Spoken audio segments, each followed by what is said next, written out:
Selamat sore siswa-siswi sekalian. Hari ini adalah pertemuan kita yang ketiga. Pada pertemuan hari ini kita akan melihat bagaimana perkembangan pemahaman dari perkawinan dalam gereja Katolik. Itu kita akan melihat perkembangan pemahaman yang termuat dalam kitab hukum kanonik yang sebelumnya pada tahun 1917 beralih ke kitab hukum kanonik yang baru, yakni pada tahun 1983.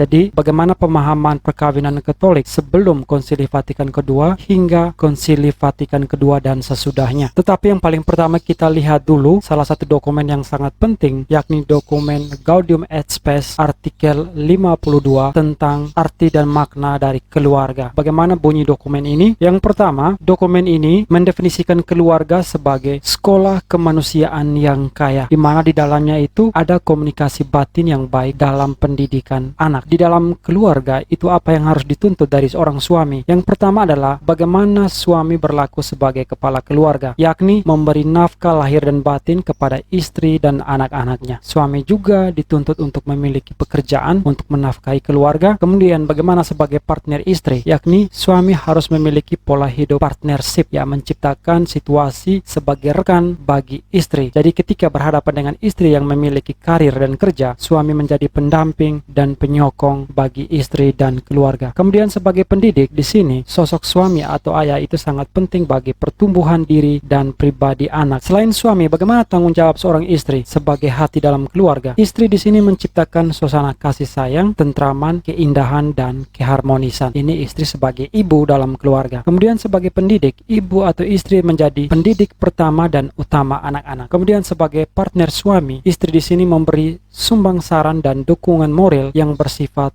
rasional dan afektif, ya, baik dalam pertimbangan-pertimbangan yang logis lewat pikiran dan juga aspek afeksi atau perasaan emosional. Selain suami dan istri, bagaimana kewajiban anak-anak? Menurut dokumen ini, yang pertama adalah kewajiban anak itu dipengaruhi perkembangan situasi dan kondisi, di mana anak-anak itu mengasihi orang tua, bersikap dan berperilaku penuh syukur dan hormat kepada orang tua. Selain kepada orang tua, anak-anak juga dituntut untuk membina hubungan yang baik antara kakak dan adik, saling membantu, kasih persaudaraan dan saling menghargai, saling mendidik, dan juga antara kakak dan adik berlatih untuk bisa mengolah konflik di dalam keluarga. Dan aspek yang sangat penting dalam kehidupan keluarga menurut dokumen ini adalah cinta kasih. Dan kita tahu bahwa penginjil Yohanes bab 15 ayat 12 dan Yohanes secara keseluruhan berbicara tentang kasih, tentang cinta. Maka seluruh ajaran dan perbuatan Kristen ini didasarkan pada cinta. Hendaklah kamu saling mencintai seperti aku telah mencintai kamu. Di sini dalam keluarga, cinta memungkinkan perkembangan psikis atau kejiwaan yang sehat. Cinta juga merupakan elemen atau kekuatan aktif yang mempersatukan manusia dengan sesama. Ini jelas. Kemudian cinta menuntut penyerahan diri total tanpa perhitungan untung rugi. Oke. Selain itu,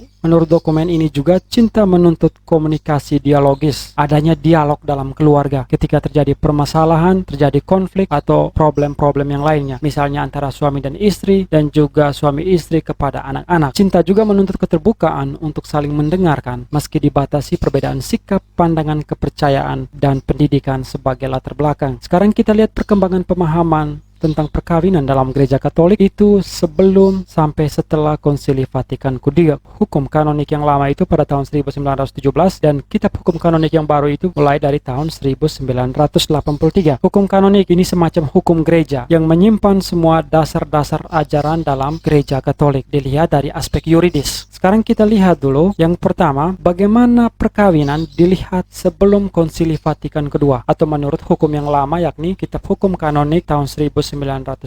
Sebelum Konsili Vatikan kedua, perkawinan dilihat sebagai kontrak. Jadi tujuan perkawinan itu semata untuk mendapatkan keturunan, pendidikan anak, saling menolong sebagai suami istri, dan obat penawar nafsu seksual. Ini hukum yang lama, ya. Kemudian, hak atas tubuh suami istri bertujuan semata untuk kelahiran anak. Kemudian, perkawinan semata hanya dilihat sebagai kesatuan dua badan atau tubuh. Jadi ini sangat jasmani, ya, pandangan ini hukum lama. Kemudian bagaimana dengan hukum yang baru, hukum kanonik pada tahun 1983? Bagaimana setelah Konsili Vatikan kedua, perkawinan dilihat itu sebagai perjanjian, covenant, fidus, yang membentuk persekutuan hidup cinta yang mesra. Cinta suami istri adalah elemen esensial perkawinan. Jadi kata kunci dari pandangan perkawinan setelah Konsili Vatikan kedua adalah cinta. Ini juga termuat dalam ensiklik surat kepausan Humanae Vitae dari Paus Paulus VI. Ini tokoh yang sangat penting penting yang sudah kita lihat di kelas 11. Kemudian tujuan perkawinan adalah bonum conjugum. Ini adalah bahasa Latin. Bonum artinya kebaikan atau kesejahteraan, sedangkan conjugum ini artinya suami istri. Bahasa Inggrisnya couple. Ya. Selain itu, elemen yang sangat penting dari perkawinan menurut Konsili Vatikan kedua adalah total self donation, total giving of self. Ini artinya penyerahan atau pemberian diri yang total, yang penuh, yang utuh dan menyeluruh. Ini termuat dalam dokumen Gaudium et Spes nomor 48. Kemudian, hal yang sangat penting dari pandangan perkawinan yang baru ini adalah perkawinan lebih dilihat sebagai kesatuan dua pribadi atau persona. Kalau sebelumnya dilihat sebagai kesatuan dua badan atau tubuh, tetapi sekarang dilihat sebagai kesatuan dua pribadi persona. Jadi, suami dan istri dilihat sebagai person. Sekarang penugasan untuk mengakhiri pertemuan hari ini, pertanyaannya adalah, apakah setiap orang harus menikah? Berikan pendapat pribadi kalian. Pertanyaan nomor kedua, apakah masih relevan di zaman ini perkawinan disahkan di dalam gereja dan disahkan secara sipil? Berikan pendapat pribadi kalian. Jawaban ditulis dalam buku tugas atau buku lainnya. Jika belum ada buku tugas, difoto dan disubmit di psikologi paling lambat jam 8 malam. Dan pertemuan kita hari ini sampai di sini. Terima kasih, sampai jumpa pada pertemuan-pertemuan yang selanjutnya.